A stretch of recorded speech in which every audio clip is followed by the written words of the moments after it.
The sound of the door opening.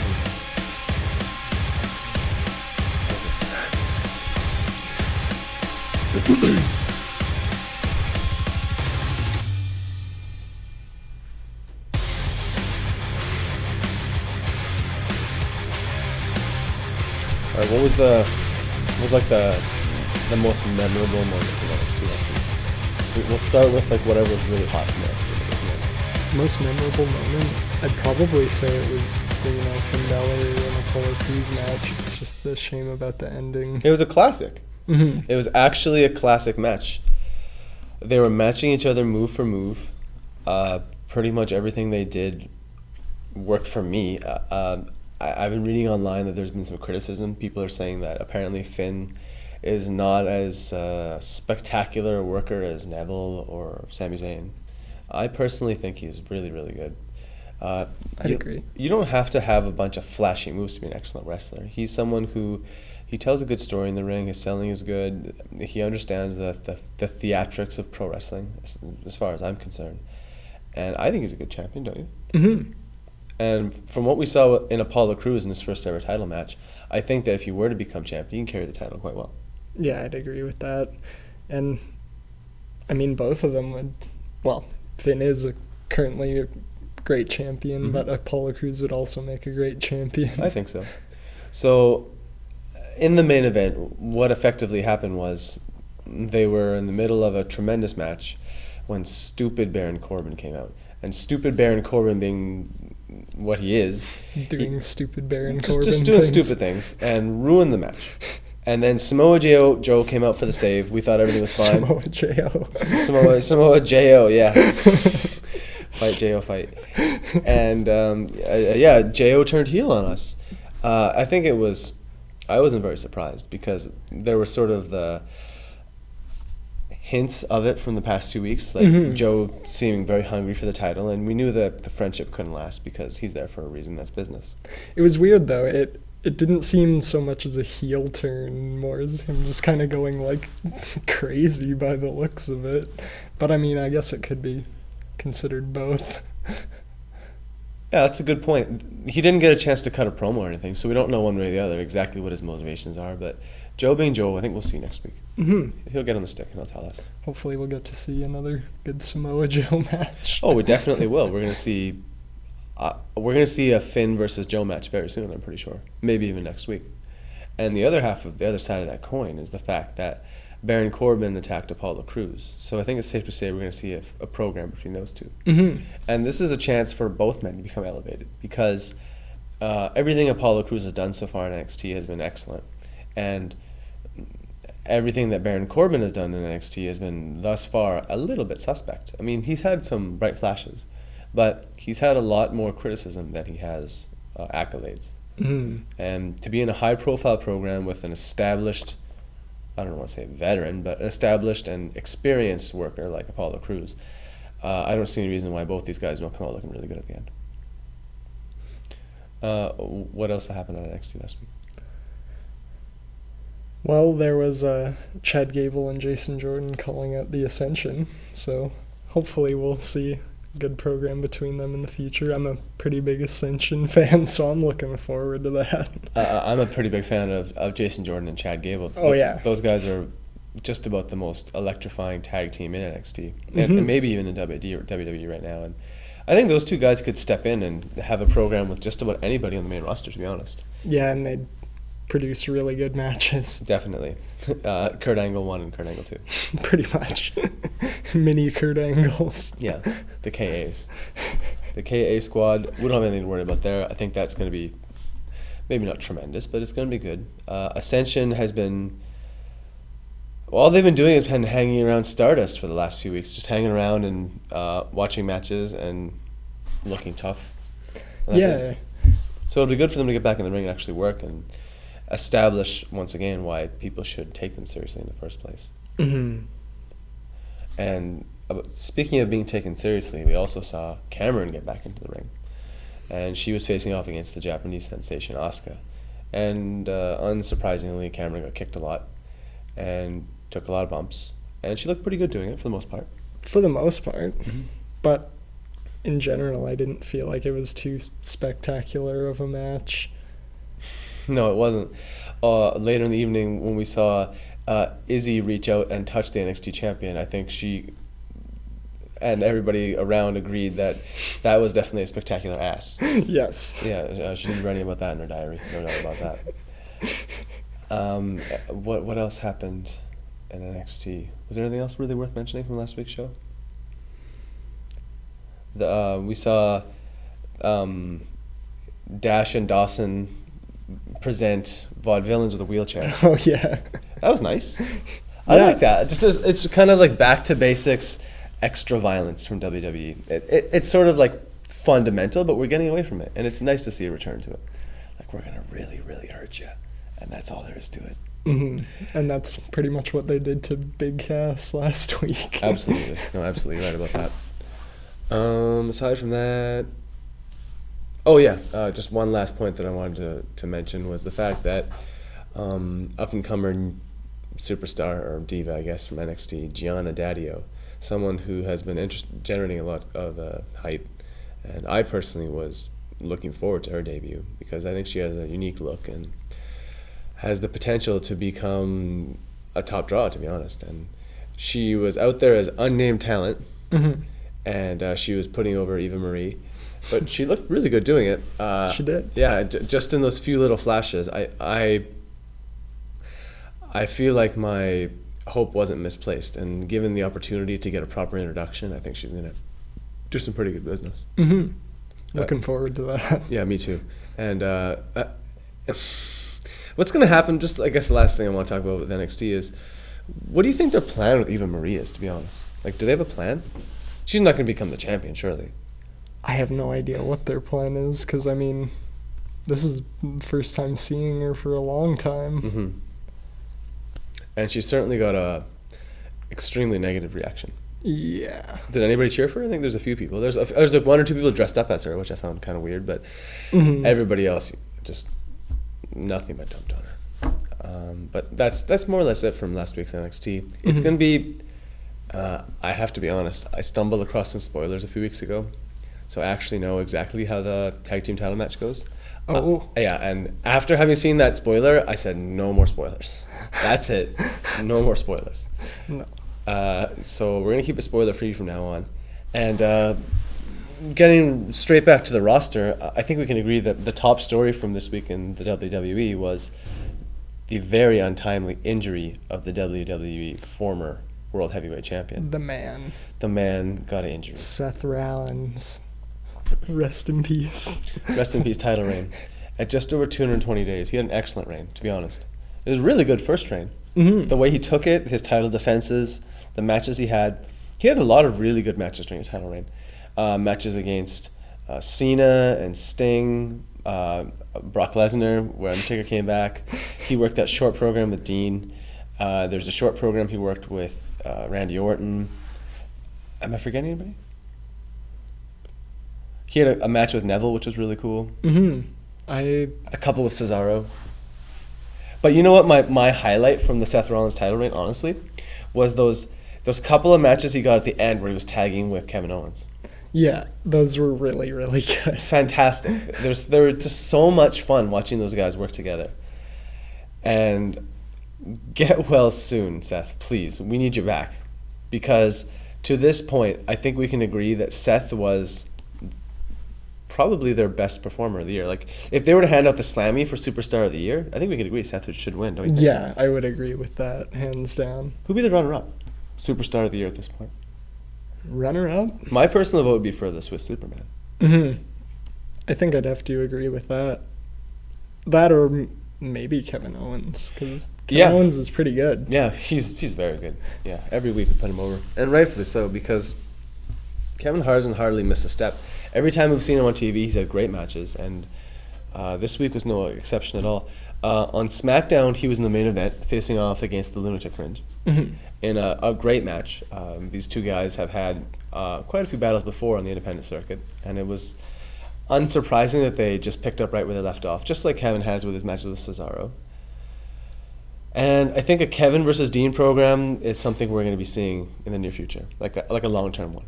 That That makes me happy because matches between them are always pretty spectacular. Mm-hmm.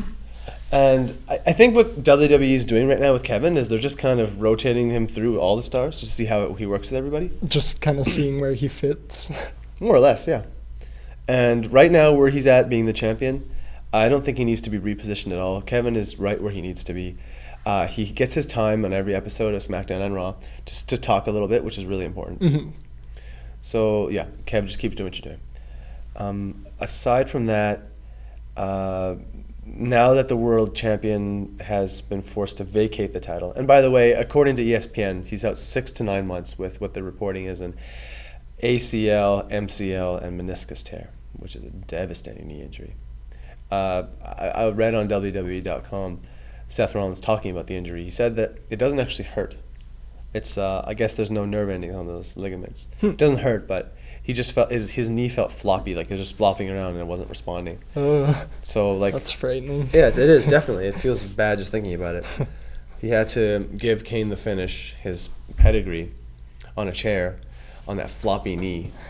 I know it just hurts me just thinking about it. Yeah. Speaking of working with bad knees, I was also reading today that the big man, he's working hurt. Oh. Yeah, he's had a blown out knee for some time apparently, but he's just working through the pain. So we like to take shots at the big man, but props to him for that. Good on him for working through it, and he has turned in a few all right matches this year. Mm-hmm. And that was the first match of the episode of Raw this week. It was. Does Roman Reigns have a nickname? Like we call Seth Rollins the Man, and we call Dean the Lunatic Fringe, but what do we call Roman? The Rock's cousin. Yes. Oh, thank you. Yeah. Yeah. The Rock's cousin. So the Rock's cousin was facing off against the Big Man at the opening of the show, but before he did, Seth's daddy Triple H came out and he was talked about how sad he was that little Seth got hurt, but how proud he was and how he had exceeded his and his mother's expectations. So he was going to be back, as we well know it. But until then, he invited the Rock's cousin down, and the Rock's cousin was offered something that a little bit later on, his buddy Curtis Axel graciously would have accepted. And that was a spot in the Authority. And Roman said no. Triple H, with one of his best promos in a while, he made it really reality oriented for me. Like for me, it felt like everything he was saying he really meant. Yeah. About how he doesn't want Roman to settle for mediocrity. He just wants Roman to go for it at any cost. Mm-hmm. And just playing devil's advocate, if you were Roman and Triple H just said, "Here's the world title. Would you like the world title?" Would you say no just because of pride? No, I'd go for it. And then you're like, "I'm the man." Yeah. And you just do everything Seth does. Yeah. Including the strut. And I'd have J&J securities. J&J, you're back on the team. I was about to say, what are J&J up to? They're just doing their regular job, producing WWE TV. Thanks, J&J. Keep doing what you're doing, guys. Keep up the good work. Mm-hmm. As far as SmackDown goes this past week, about the only other thing that really warrants mentioning was Natalya has kind of found herself a spot. Mm-hmm. She was absent for TV for quite some time, but now she's found a spot working with Team Bad. And I think this started with the conversation that she had with Tamina on that episode of Table for Three. They were on an episode of Table for Three recently. Oh. And her and Tamina were talking about, how come we haven't had a program yet? Because they're such good friends. And they're like, yeah, we should have a program. And then next week, they're working a match. That's awesome. Yeah. Vince was listening. Yeah, probably. He's always listening. Always listening. Got his ear to the ground. So that worked out really good for Natalya. She worked a match against Tamina last week, which Tamina won, which was cool. Mm-hmm. And didn't it? No, Tamina didn't win. No. Natalya rolled her up. Yeah. The roll-up always makes me think the other person wins because it's just so shocking. Yeah, it is. It's very shocking. And then she pretty much did the same thing on Raw with Naomi. Yeah, exactly. I think we can agree when she eventually faces the boss ain't about to get rolled up. No. The big boss ain't about to get rolled up by nobody. Oh my goodness. This past week, like the big man here was just saying about how Natalya was in a match against Naomi. At the very end, after Natalya rolled her up, Team Bad gives her a beat down, and Sasha Banks puts Natalya in the bank statement, and then Naomi puts her glasses on her. That was brilliant. That was so good. Really good job, Naomi. That was perfect. Really good heel work. Mm-hmm. That all four of those women, I'm not worried about. They're set for another couple of weeks. Definitely. Until the pay-per-view, at least. Mm-hmm. And I think the blow-off match there, probably will be Sasha versus Natalya, don't you think? In a singles match? Yeah, probably. And they're going to burn the house down. Mm-hmm. Because those are two of the best female workers in the world. And the other ladies' match of the night, not particularly remarkable considering the setting. No, like I was expecting a lot more from Paige and Becky Lynch, but overall it wasn't too spectacular of a match. I did like the spot where Paige put Becky and the PTO on top of the announce table. It was something you don't see in every Divas match, so it was nice. No, and anytime any of the performers can use the scenery, it's a good idea. Yeah, it's a good time. Mm-hmm. Speaking of good times and scenery, a little bit later in the evening, we saw the captain of Manchester United, Wayne Rooney, get involved in a fun little angle with the foreign heels.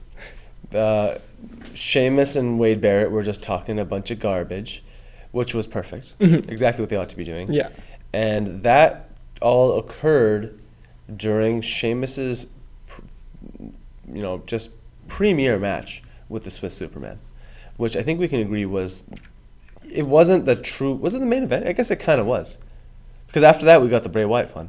Oh, yeah. Yeah, so I guess it was sort of the main event, and for good reason, because it was honestly the most spectacular match of the night.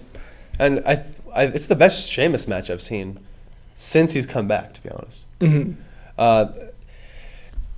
It didn't feel like a typical Sheamus match because it wasn't just Sheamus leading the person around, potatoing them for 15 minutes. Cesaro actually kind of dictated the flow. I mean, Sheamus got his spots in. He did his beat to the Ballerin and his Irish curse and all that other kind of stuff. And even the white noise, too. Yes, he did, and Cesaro kicked out of it, yeah. Which was kind of surprising. I thought, here we go. That was surprising. I really expected the match to be over there. Me too. But Sheamus didn't get swung. So he probably said, all right, fella, I'll put you over, but you ain't swinging me. No. He's like KO. He's not swinging. It's a shameful thing. Yeah. And that was to advance to the next round of the WWE World Heavyweight Championship singles tournament that I mentioned earlier in the program. So from that match, the winner was Cesaro, moving on, and he'll be facing the winner of the match of Roman Reigns and Big Show, which we briefly mentioned, but it was an unremarkable 5-minute match, more or less, where Roman Reigns hit him with the ooh, and that was that. And so it's going to be Roman versus Cesaro next week on Raw. Mm-hmm. And then in the other bracket, is it Roman versus Cesaro? Yeah, it is. Yeah. And in the other bracket, we're going to see the numero uno Mex American, Alberto, facing off. Alberto's facing off against Neville, isn't he? I think so. Or is it Kalisto? I think it's Kalisto. Actually, yeah, I think it might be Kalisto. Because Barrett's facing Neville. Yeah, it is. Yeah, okay. It's the rematch of the King of the Ring final. Oh, okay. Wasn't that with the final of the King of the Ring? I think it was Barrett versus Neville. Anyway. I know for a fact that's how the brackets are going down. So it's going to be the Mex American first facing off against Kalisto, the Lucha Dragon, on SmackDown this coming week, which will be a great match. Mm-hmm. Alberto's looking really good. Of course. Yeah, well, he is the type of guy. Like, in all honesty, I have absolutely no problem with Alberto being the world champion. No, none whatsoever. He's a star. And were you gonna say something? I was just going to say the only thing I'd like to see changed is, maybe the Mex America angle. Just a little bit. It gives Jack Swagger a reason to be on TV. It's true, which, I mean, I kind of like Jack Swagger a little Jackie? Bit. Yeah. Little Jackie. So I'm a little happy about that. Me too. I like Jack. It's nice to see him back. Yeah, and it's nice for the guy to get a payday, absolutely. Mm-hmm. And so, like I was talking about the bracket, it's going to be Cesaro and Roman next week on Raw. We're going to be seeing the match of Kalisto and the Mex-American on SmackDown. And in the other bracket buster match, it was Titus O'Neil, the big dog, facing. Sorry, I didn't do it right. You see how in the match, like the people in the audience were just doing it before he even got a chance to do it. Titus was so over. He was very over, which he deserves it because he's awesome. Mm-hmm. Yeah. I was surprised to see him get hit with a pop-up power bomb out of nowhere. Yeah. Yeah, that was really good. That was great. All the finishes were good last night. Mm-hmm. Good finishes. They were all really surprising and believable finishes. It was Kevin Owens versus Titus. Kevin moving on, and then the winner of the match, which is of course Kevin, he will be facing off next week against the winner of the match of Dolph Ziggler and The Miz. And Dolph Ziggler and The Miz had a tremendous match. It was the best match I've seen Miz, honestly. I personally have not seen Miz have a better match. No. And he actually got to put his finish on somebody. He actually got to put a figure 4 on somebody. But it would be nice if, like, honestly, watching that match, did you think to yourself, I'd be fine with Miz being world champion? No? I don't know. Like, he is good, but I still don't know if I'd be too okay with The Miz being world champion. Are you okay with Dolph being world champion? Yeah, I am. But maybe I'm just biased because I like Dolph quite a bit. Dolph's awesome. Yeah, I like Dolph quite a bit as well. But I don't know. He won the match in the end with a super kick. Super kick actually beat somebody. Yeah, I know. Ever since Alberto super kicked Johnny, it's been coming back. Yeah, correctly. But DDTs aren't beating anybody. No. One step at a time. Moving on was the winner, like we talked about, Dolph. And that gentleman is going to be facing KO next week. And then the other bracket match, it would be... I'm sorry, I messed up. It's going to be Kevin facing off against the winner of Wade Barrett and Neville, which is this week on SmackDown. And then Dolph and Miz, winner being Dolph. Dolph is going to face off against the other match, which was Dean Ambrose versus Prince Pretty. Absolutely. And go Tyler, go. In his first ever match on Raw, getting, like Michael Cole said, 4 matches away from the world title. Mm-hmm. Pretty impressive for the British Columbian. Mm-hmm. And he looked good in his match against Dean. Definitely. One thing you can't deny is that Tyler's actual mechanics are extremely solid. Definitely. There's no gaps in his game whatsoever. No. He cinches up every hold. He transitions extremely fast. He's somebody who's been extremely well trained and has practiced his art diligently. And I want nothing but the best for him. Like we've talked about in the program before, the gimmick is what it is. Mm-hmm. But nothing but hard work and an impressive showing from the kid. I call him a kid, but he's probably the same age as me, if not older. But he's you know what I mean. Dean being Dean, he rips his shirt off, not all the way though, just a little bit. No, just a little bit. Just giving a little something for the ladies. It's kind of funny to me just that, he was more over with the ladies than someone who's called Prince Pretty and all that. Let's be honest here. Let's just be honest here for a second. Is Tyler Breeze actually more good looking than Dean? I mean, that's not really my place to say. This is an analysis program, okay? We're breaking down the WWE. Right now we're breaking down the appeal of a superstar. To be honest, I'm a big Dean fan, but I don't really know what his appeal with the ladies is. He's the bad boy. Oh, yeah, I guess that makes sense. He wears a leather jacket. He's a vagrant. He doesn't cut his hair. He's the bad boy. You're right. And maybe that's why I like him too. Sounds like someone else is writing his diary tonight. Yeah, pretty much. Your diary. I saw Dean again today. In my dreams. Yeah. He dirty deeds me to sleep.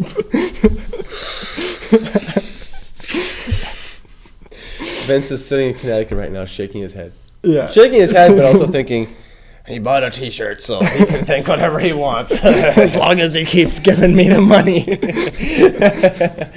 Yeah, that's right. What else from the program? I think that takes us right through to the end of the night, doesn't it? Mm-hmm. The And spectacular return please, of the Brothers of Destruction. just talk me through that final segment. Just like kind of walk me through what you saw and how you felt as the various different things unfolded that we saw. I'm just going to preface this by saying that the video packages they put together for both Taker and Kane were very good.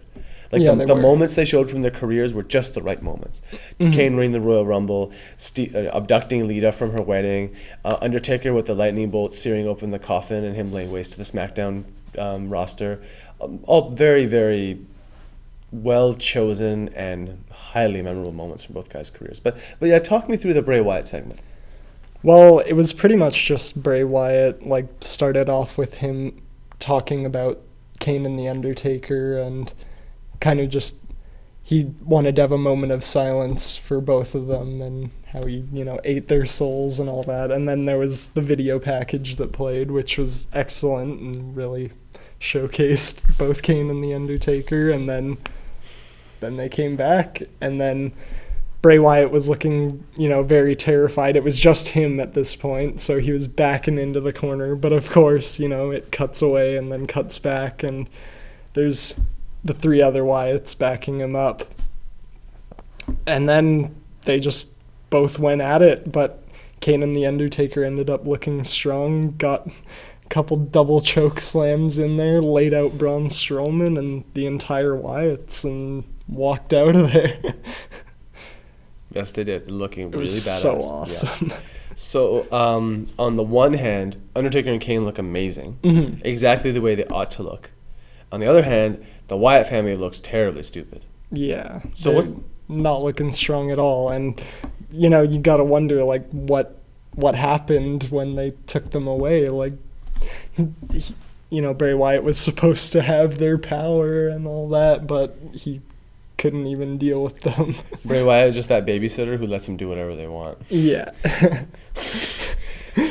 Bray, can we have candy? I don't care. Your mama ain't coming home. Is that how he is with Luke Harper and Eric Rowan? Why do you think they look like they haven't been bathed? Or had their clothes changed? Because they've just been up all night, eating candy. Playing Donkey Kong. Yeah. Tremendous game, that Donkey Kong. So yeah, what's Shoutouts to Nintendo. Yeah, shoutouts to Rare as well. What's the payoff then from the Wyatts versus Brothers of Destruction feud now? Is there going to be anything between them at Survivor Series? Is it going to be like a just regular tag team match or what? Like, because the brothers have to face somebody. Maybe it'll be like Brock Lesnar and Braun Strowman. Oh, that would be really cool! Oh my god, that would be really cool. But I'm not sure how they would work it into the story. Maybe they'd just do like kind of a loose deal with Paul Heyman. It'll just be like, it'll show Vince we want to talk about kayfabe destruction because we're in the reality era. Yeah. They'll actually show like a booking meeting or something, and then it'll be like, so Vince, what are we gonna do with Taker and Kane for Survivor Series? And he'll like pull his glasses down. They need to face the two biggest, strongest guys in the roster. What's Lesnar doing? He's hunting right now. Just give him a call. And get Strowman in here. Strowman! And Strowman comes in. Yes, Vince? Just, yes, Mr. McMahon, sir? We laugh. I'd probably be like, hi, Vince. Yeah. No matter how big or strong you are. Got no chance. Vince, no chance in hell. And Vince is always going to be bigger and stronger. Yeah. And meaner.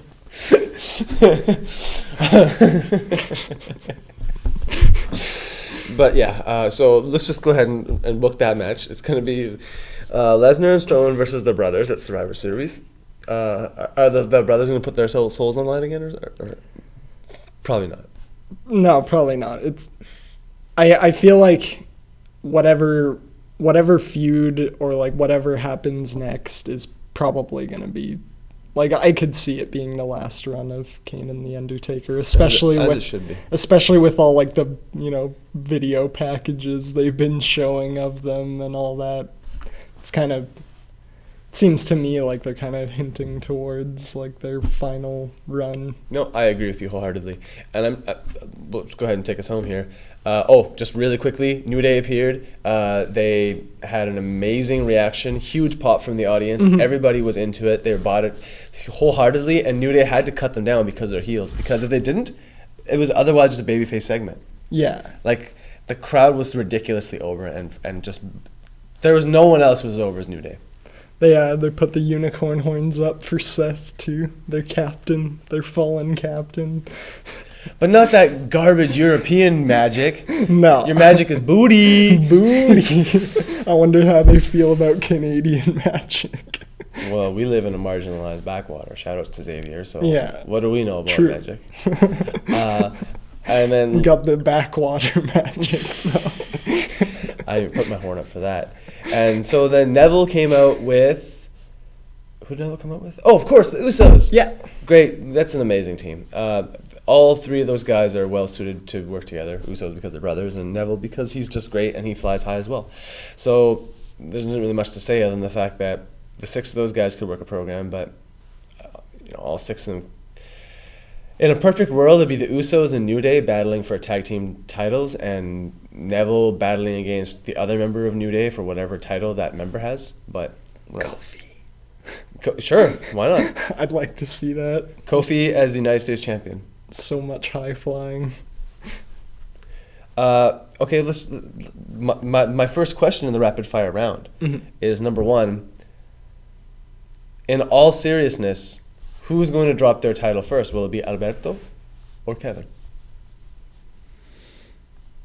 WWE's 2 singles champions right now.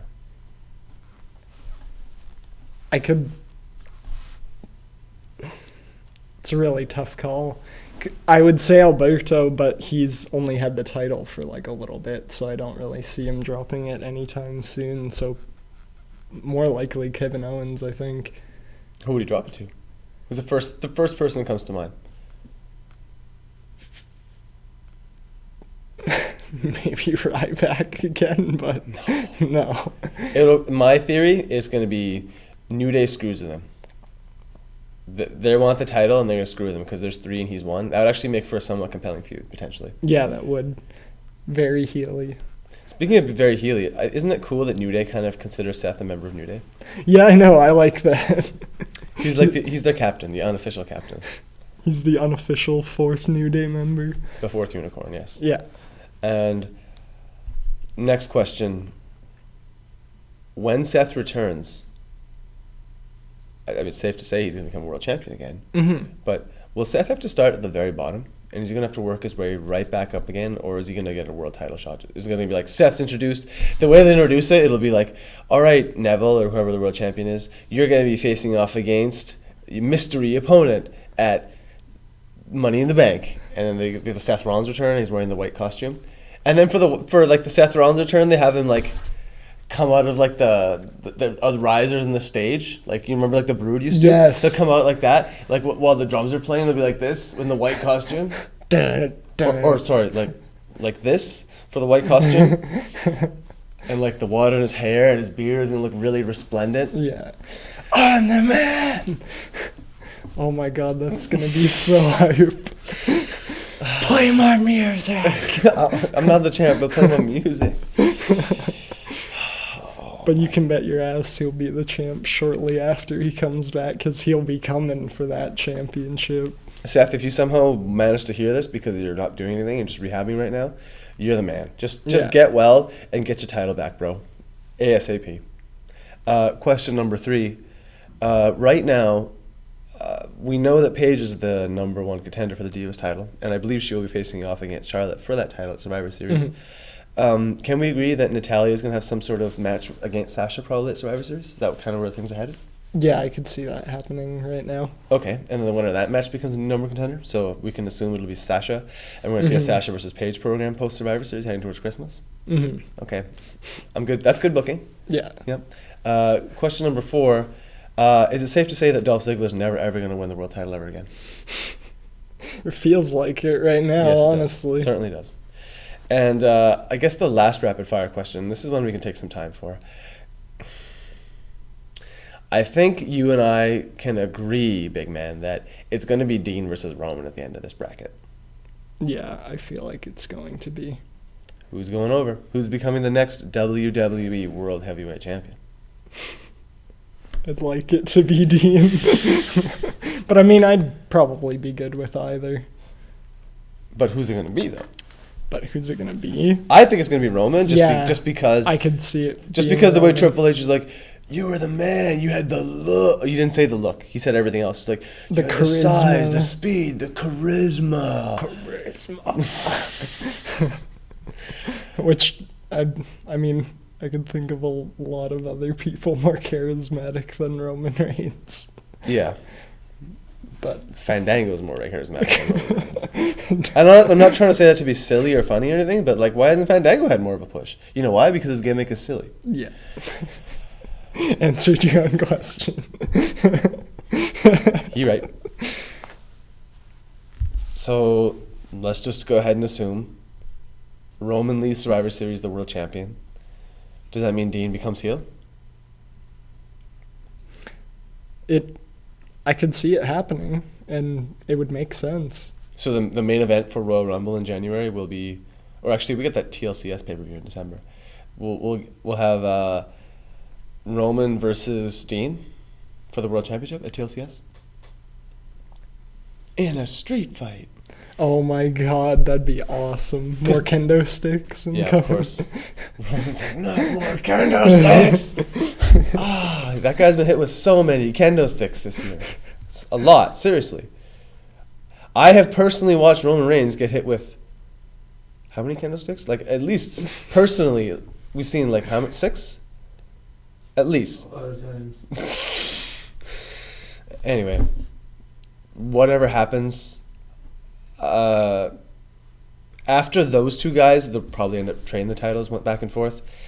I guess the last question of the day before we sign off is Kevin going to become the next world champion after those guys? Is he kind of like being groomed to be that next top heel in the company? At this rate, it seems like it, yeah. And, with Seth being out, he kind of has to step up and be the top heel right now. Kev's fine with that. hmm I was wondering, though, like I was thinking, if Roman ended up holding the title long enough, do you think maybe when him and Dean have a feud, what if Seth came back during that time? That'd probably make for a pretty interesting match. That sounds awesome. Maybe he'd steal the title shot from Dean and steal his title back. No. He'll steal it from Roman just like at WrestleMania last year. He'll do it to him twice. Oh my god. It writes itself. Yeah. Seth's getting better just so he can do it. Yeah. He doesn't even care who wins. He just wants to screw Roman again. It's going to be perfect. I love how, like, the last time that we actually saw Seth on WWE television as the champion, he was standing over a vanquished Dean and Roman saying, "Does this look familiar?" Yes. And, maybe we'll see something else familiar. Maybe. Maybe. Anything else you want to mention? No, I think we've just about covered everything for this week. This week in wrestling. I think so. Thanks once again for joining us. This is what, the 11th program? 12th? I think it's the 11th program.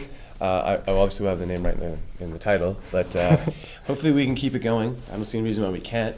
No. Yeah, we'll see you again next week. Thanks for joining us. As always. Comment, add, like, subscribe. Do it. Follow me on Twitter.